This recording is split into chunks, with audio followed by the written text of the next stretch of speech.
bete. Nah, pas di tengah-tengah jalan itu di daerah bypass, Pak. Di jalan bypass itu si Vina nepuk aku. Mak, berhenti. Kata kan apa? Itu ada Eki katanya. Nah, terus di sekitaran Migacoan kalau sekarang mah, Pak. Nah, di situ di Palang sama si Ekinya. Eki sendiri ya? Eki sendiri dipalang sama Eki. Terus kataku tuh siapa gitu kan, aku juga kesel kan, nggak tahu kalau itu Eki kan, siapa itu. Nah terus dia turun aja, udah tunggu dulu bentar. Nah terus iya, nah mereka tuh berdua tuh ngobrol Pak, agak lama, agak jauhan juga sama sayanya, kayak agak debat gitu, mereka berdua debat. Terus si almarhumah nyamperin lagi ke aku. Nah terus priben kataku tuh. Nah terus kata dianya, "Ma, aku apa sama si Eki ya." Nah nggak mau kataku tuh, nggak bisa kalau kayak gitu, nanti akunya malah yang dimarahin Widi, soalnya kamu keluar dari rumah Widi sama saya. Nah otomatis pulang juga harus sama saya lagi dong, nggak bisa. Ya guys, makin hari berita tentang Vina Cirebon ini makin hangat untuk dibahas. Banyak bermunculan keterangan terkait malam peristiwa Vina Cirebon. Salah satunya keterangan dari Widya dan Ega yang mengagetkan publik. Tiba-tiba Widya dan Ega memberikan keterangan bahwa di malam kejadian Vina Cirebon ini, awalnya Vina dibonceng oleh Widya dan Mega. Namun tiba-tiba di pertengahan jalan dihadang oleh Eki. Menurut Widya dan Mega ini, setelah dihadang oleh Eki, terjadilah percecokan antara Vina dan juga Eki. Guys, sebenarnya apa yang benar-benar terjadi di malam itu? Bagaimana menurut pendapat kalian? Silahkan berikan komentar di bawah ini. Bajunya kan yang di kecelakaan tuh baju saya itu. Dia cuma bilang mau nyelesain masalah sama Eki. Karena masalah. Di saat yang ketemu malam minggu itu, dia keadaannya lagi putus sama si Eki. Pas saya lagi teleponan sama si Pina, karena dia ngajak main dulu tuh, pokoknya jam 10 pas tuh Pak. Si almarhum Pina itu SMS dulu, "Kamu ada di mana? Mau ikut main enggak?" SMS begitu. Mau ikut main enggak? Mau ikut main enggak? Jam 10 itu? Ya, jam 10. Sama saya terbalas lagi, Pak. Enggak, asok kamu aja, nanti saya dimarahin sama pacar saya. Pas saya SMS begitu, enggak lama kemudian, hitungan menit, enggak menit, Pak. 5 menit kemudian dia telepon. Berarti udah dari jam 10? Jam berapa? Iya, jadi SMS itu agak jam 10 lebih berapa, lebih 5 menit, lebih sedikit aja Pak. Habis SMS begitu, nggak kemudian lama sih Pina nelpon. Ini belum datang dulu Pak. Pas begitu dia nelpon, "Kamu ada di mana?" Kan udah aku bilang aku ada di rumah. Emangnya kenapa? Kamu mau keluar enggak? Enggak. Ayo sih J, kalau misal kamu keluar, bilang begitu. Tapi si Pina lagi nelpon sama saya, keadaannya emang nggak lagi sengsara tuh, nggak lagi apa-apa, lagi bener-bener seneng banget. Di situ banyak gerombolan lagi ketawa hahaha gitu tuh. Tapi banyak suara motor mobil aja, nggak fokus ada di suatu ruangan, enggak. Aku bilangnya enggak, kamu aja bilang gitu. Ayo sih, akunya ada di Sumber. "Kamu lagi sama siapa di ini rame? Kamu nggak apa-apa?" "Enggak," kata dia begitu. "Aku lagi seneng banget nih ketemu sama si Eki," begitu. Mbak Widi sempat nanya, "Kamu nggak apa-apa ke Vina gitu ya?" "Kamu nggak apa-apa tak?" "Nggak apa-apa, orang aku lagi seneng-seneng aja sama si Eki," begitu. Jadi ceritanya itu udah rujuk tuh ya? Iya, rujuk. Jam 10-an lewat itu udah rujuk nih ceritanya. Baikan gitu. Nah pas itu dapat apa? Kalau orang ini mah story WA, nah tapi itu story BBM, status BBM. Banyak yang bikin status RIP Eki RDN, iya, begitu. Eki RDN.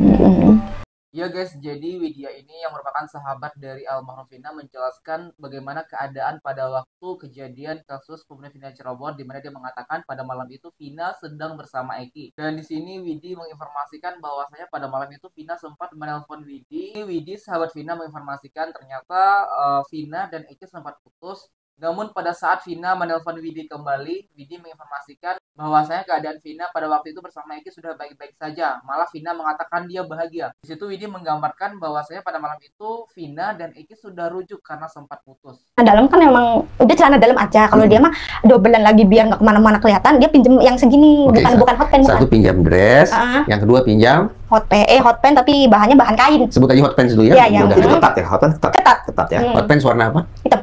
Kalau nggak inget jangan bilang hitam. Kok tahu hitam? Punya saya Pak. Oke, 2. Apalagi yang dipinjam? Sandal juga. Jadi sudah hanya dress, hot pants sudah. Sandal juga. Maaf, tidak ada bawahan? Enggak. Oke, yang 3 sendal. Sendal warna? Krim. Guys, sepertinya Widi ini benar-benar tahu apa saja yang dilakukan oleh Vina sebelum malam kejadiannya itu terjadi. Sebab menurut keterangan Widi, di malam kejadian itu pun Vina masih menggunakan barang-barang yang dipinjam dari Widi, termasuk hotpan dan juga sendal. Sepertinya di sini Widi memiliki informasi yang sangat penting terkait dari kronologi kejadian Vina Cirebon ini. Bagaimana guys menurut pendapat kalian? Silahkan berikan komentar sebanyak-banyaknya di bawah ini. Bestinya Vina angkat bicara Mega dan Widi, memberikan satu kesaksian yang mana kesaksian ini bertolak belakang dengan BAP yang dibuat polisi. Di jam yang sama kejadiannya berbeda. Menurut polisi di jam yang sama itu adalah jam 10 itu ada pembunuh dan pemerkok. Sedangkan menurut sahabatnya Vina tidak terjadi apa-apa, bahkan Vina sedang baik-baik aja. Apakah kesaksian bestinya Vina ini bisa menjadi novum baru? Sangat bisa, bahkan menjadi scientific evidence karena di sana penggunaan handphone di sana. Lah, yang jadi masalah sekarang handphonenya itu hilang, dihilangkan atau disembunyikan oleh pihak kepolisian. Kenapa dihilangkan? Ya karena untuk menutupi kejadian yang sesungguhnya, yaitu laka lantas diubah menjadi kasus pembunuh dan pemerkosa. Iya guys, dari kesaksian sahabatnya Vina, yaitunya Widi dan Mega, yang mengatakan pada saat kejadian mereka itu mengetahui bahwasanya Vina hanya baik-baik saja bersama Eki, berbanding terbalik dengan BAP yang dibuat oleh polisi di waktu yang sama, di mana kronologi kejadian pada waktu itu pembunuhan dan pemerkosaan. Setelah saya mendengar cerita dari Mega dan Widya, saya jadi memiliki kesimpulannya begini. Jam 10 lebih, si Vina itu kan masih hidup dan dalam keadaan happy saat teleponan sama mereka berdua nih, Mega sama Widya. Nah, jam 10 hingga 30 menit atau setengah 11 menjadi waktu krusial yang konon katanya di waktu itu terjadi pembunuhan dan pemerkosaan hingga membuat Eki dan Vina meninggal dunia. Nah, kalau cerita yang dikatakan oleh narasumber ini benar, cerita Widya sama Mega itu benar ya, maka bisa disimpulkan kejadian pengeroyokan dan pemerkosaan di jam 10 lebih itu tidak pernah ada, ya kan? Karena sempat teleponan kan, jam 10 lewat aja masih sempat teleponan kan. Nah, tanggal 27 itu kan si Vina itu kan minjem duit tuh 50.000 sama Widya kan, buat makan katanya begitu. Ternyata dia membeli Indomie dan pembalut. Nah, si almarhumah itu kan membeli pembalut, berarti otomatis lagi haid kan, atau menstruasi. Nah, dan almarhum itu saat keluar itu memakai celana hot pants, celana pendek yang sepaha gitu kan, tapi udah pakai celana dalam kan gitu kan. Nah, tidak mungkin juga kan diplorotin seperti yang dikatakan Pak Suroto, kan tidak pakai celana panjang, itu dia memakai celana hot pants, ya kan? Dan guys, di sini juga sahabat Vina, Mega dan juga Widya ini juga mengatakan bahwa pada malam tersebut Vina menggunakan celana hot pants, berbanding terbalik dengan keterangan yang diberikan oleh Suroto yang mengatakan bahwa Vina ini celananya dipelorotin. Dan sahabat Vina ini juga mengatakan bahwa sebelumnya Vina juga sempat meminjam uang kepada beliau sebanyak 50.000 dan digunakan untuk membeli pembalut. Otomatis pada saat itu Vina dalam keadaan haid. Sangat tidak mungkin rasanya seseorang lagi haid diperkosa.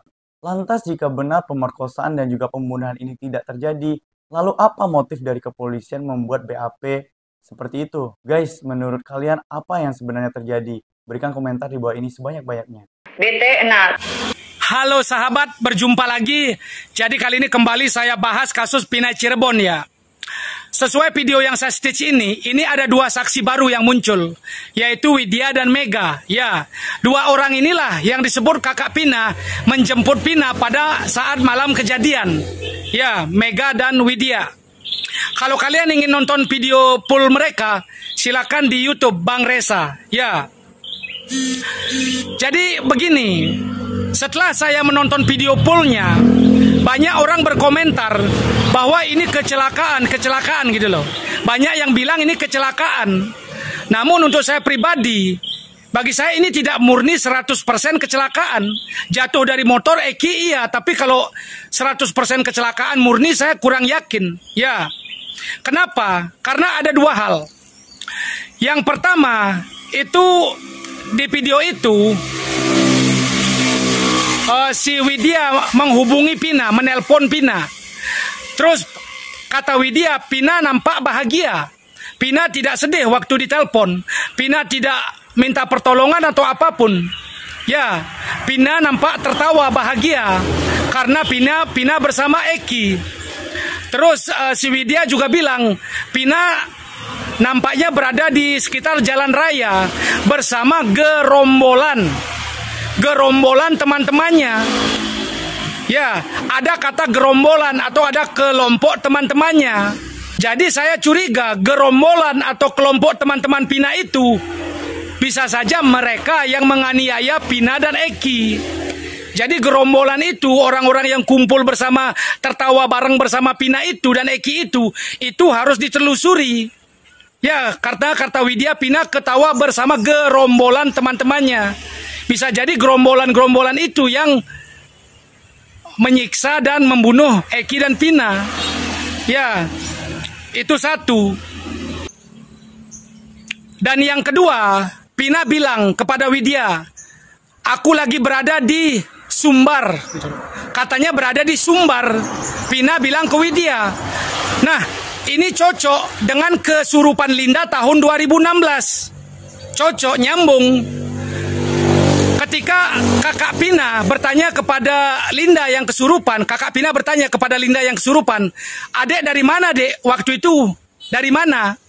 Terus Linda yang kesurupan Pina bilang, aku sama Eki main di Taman Sumbar. Ya, tahun 2016. Linda yang kesurupan Pina bilang, aku dan Eki datang dari bermain dari Taman Sumbar. Berarti ini cocok dengan keterangan Widya dan Mega ini bahwa Pina berada di Sumbar. Berarti nyambung kesurupan ini dengan keterangan mereka, nyambung. Pina memang berada di Sumbar. Dan juga kesurupan Linda itu cocok dengan hasil otopsi dokter. Hasil cek dokter pertama cocok dengan kesurupan Linda. Tangan bagian ini patah, kaki remuk, kepala ini hancur, cocok. Jadi mohon maaf, saya curiga atas ini asas praduga tak bersalah ya. Saya curiga, jadi ada dua kemungkinan untuk Linda ini. Pertama, dia betul kesurupan arwah Pina. Ya, percaya nggak percaya dia bisa saja benar kesurupan arwah Pina, itu satu. Atau kemungkinan yang kedua, Linda tahu sesuatu. Atau Linda mungkin berada di TKP, tempat kejadian waktu itu. Bisa jadi dua kemungkinan itu. Itu aja. Ya, terima. Ya guys, jadi dengan kemunculan dua saksi baru yang merupakan bestie atau sahabat dari almarhum Vina, yaitu Widya dan Mega, di mana dia mengatakan pada jam 10 tersebut Vina menghubungi mereka dalam keadaan bahagia dan tertawa, namun sedang berada dengan beberapa gerombolan orang. Dari keterangan dua saksi tersebut, banyak yang menduga bahwasanya Vina ini adalah korban dari laka lantas. Namun menurut warganet ini, dia mencurigai hal tersebut tidak benar adanya, karena menurutnya ada dua kemungkinan yang terjadi dengan Vina pada waktu itu. Yang pertama, mungkin saja Vina dan Eki dibunuh oleh gerombolan yang ada di lokasi pada saat itu. Yang kedua, kesurupan Linda pada waktu itu yang mengatakan Vina berada di Taman Sumber itu relevan dengan yang disampaikan oleh kedua bestinya Vina ini. Jadi menurut warganet ini bisa saja Linda benar-benar kesurupan atau mungkin dia tahu sesuatu terkait dengan malam kejadian Vina Cirebon ini. Guys, bagaimana menurut pendapat kalian? Silahkan berikan komentar sebanyak-banyaknya di bawah ini. Kami dari YouTube Biasa TV mengucapkan terima kasih dan sampai jumpa.